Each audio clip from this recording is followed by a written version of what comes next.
연계 교재 중에서 70% 정도가 독해, 듣기, 그 문제를 만드는데 활용이 됩니다. 그래서 독해 같은 경우에는요, 연계 교재에 있는 지문을 가지고 와서 약간 다른 유형의 문제로 바꾸는, 지문은 그대로 갖고 오되 문제 유형을 바뀌게 되는구나 라는 거. 요거는요, 이제 우리 수능 스타트 끝나고 나서 수능에 대한 기본적인 이해가 됐으면 그 다음 단계 연계에 대해서도 여러분이 공부를 하게 될 텐데, 자, 거기에 있어서 미리 준비하는 마음으로 이제 어느 정도 장문 빼고 독해 유형별 분석이 끝났어요. 그렇다면 선생님, 거의 70%에 육박한 70%에 해당하는 EBS에서 따오는 연계 지문들, 그리고 변형되는 문제들, 그런 거에 있어서는 내가 어떻게 효과적으로 지문을 학습하게 되면 잘 활용을 해서 연계율 100% 이상의 효과를 볼 수 있을까요? 이 질문도 생길 수 있을 것 같아요.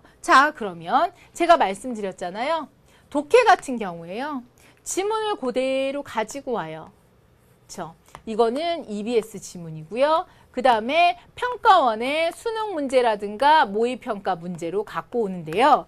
물론 100% 그대로 갖고 오는 게 대부분이지만 조금 바뀌기도 해요. 단어가 바뀌거나 아니면 문장이 넣어지거나 빠지거나 약간의, 그러나 전반적인 흐름에 있어서, 글의 논지에 있어서는 절대 손상이 가지 않습니다.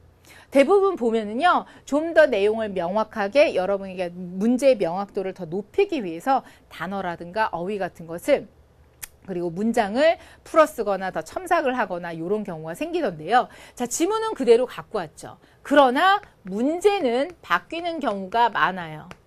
물론 같은 유형으로 가긴 하지만 최근 들어서 여기가 빈칸입니다. 그런데 실제로 수능에서 여기를 빈칸의 위치를 바꾸는 경우도 있어요. 하지만 대부분은 주제 문제였으면 빈칸으로, 어법 문제였으면 어휘로, 뭐 이런 식으로 다양하게 다른 유형으로 변화가 되더라고요. 그럼 그걸 어떻게 대비를 해야 될까요? 심플합니다. 첫 번째는요, 어떻게? 일단 주어진 문제풀이를 꼼꼼히 해야죠. 그래서 EBS에 나오는 이 문제를 가지고 이 문제는 이런 유형, 이렇게 나오니까 이렇게 공략하자라는 거 확실하게 습득을 하는 겁니다. 그 다음에 두 번째에 있어서는요. 자, 이 지문에 대한 이해가 끝났지만 나중엔 다른 문제로 변형이 되어서 나온다라고 할 때 어떤 문제가 변형이 되어서 나올 수가 없잖아요. 하지만 이 글의 주제가 무엇인지를 딱 명확하게 해두면요. 주제 파악되면요. 목적, 주장, 요지, 제목, 빈칸 다 연관이 돼요. 무관한 문장까지. 그래서 주제 파악이 제대로 되어 있으면 웬만한 다른 문제 연계됐을 때 어법, 어휘 이런 거 빼고 다 간파할 수 있어요. 그럼 문제가 되는 건 선생님, 그렇지만 어법이라든가 어휘 같은 거는 어떻게 준비를 하나요? 자, 어법이요. 그 지문 속에서 중요하게 생각되는 어려운 거 한두 개만 캐치하세요. 그것만 정리를 해놓는 거예요. 아니면 교재에 설명되어 있는 그 어법 구문을 설명을 좀 잘 듣거나. 왜냐? 거기에서 어법 문제화 되더라고요.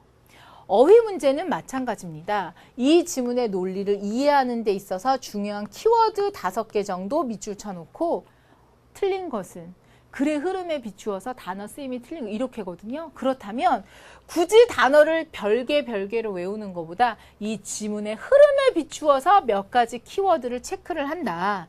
요 과정을 거치면요. 이 과정을 거치면서 한 지문을 서너 번 이상 보면서 꼼꼼하게 내 것으로 분석했다. 그러면 어떤 식으로 뒤집어져서 출제가 된다 하더라도 여러분 가지고 갈 수 있어요. 다 맞을 수 있어요. 근데 문제는 어떤 친구들, 연계 외제 스르르 다 봤어요. 문제 풀러가서 다 틀리는 거예요. 그렇게 겉핥기식으로 문제만 푸는 게 아니라 일단 여기에 있는 문제를 풀면서 출제 유형에 대한 분석과 거기에 대한 전략을 연습하신 다음에 다른 식으로 변형됐을 거에 대한 대비로서 기본적으로 주제 정리만 해두시고 정독을 하면서 몇 가지 어법, 어휘까지만 체크만.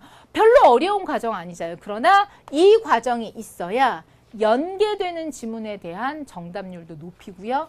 또 한 가지 중요한 것은 여러분의 기본적인 영어 실력이 향상하게 되는 겁니다.